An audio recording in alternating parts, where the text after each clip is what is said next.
Hello everyone, কেমন আছেন সবাই? আশা করি ভালো আছেন।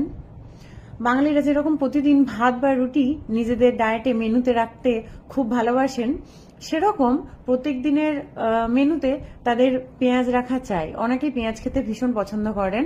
পেঁয়াজ খাওয়া শরীরের জন্য সত্যিই ভালো, সেটা একটু আমাদের কোলেস্টেরল কম করতে সাহায্য করে। এবার কিছু মানুষ আছে যাদের পেঁয়াজ গ্রহণ করা ঠিক নয়।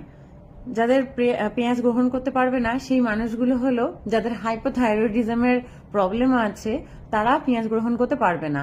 পেঁয়াজের মধ্যে দুটো গয়ট্রোজেনিক এলিমেন্ট থাকে, যেটি হলো প্রোপাইল ডাইসালফাইড আর একটা হলো কোয়ারসেটিন। এই দুটো গয়ট্রোজেনিক কম্পাউন্ড কি করে, থাইরয়েড গ্ল্যান্ডকে ঠিকমতো কাজ করতে দেয় না। এর ফলে বিভিন্ন ধরনের আমাদের বাধাগ্রস্ত হয় থাইরয়েড হরমোন প্রোডাকশনে, যার ফলে আমরা পেঁয়াজটাকে, যাদের হাইপোথাইরয়েডিজম আছে তাদেরকে আমরা মনে করে থাকি। এটাই হলো তার একটি মূল কারণ।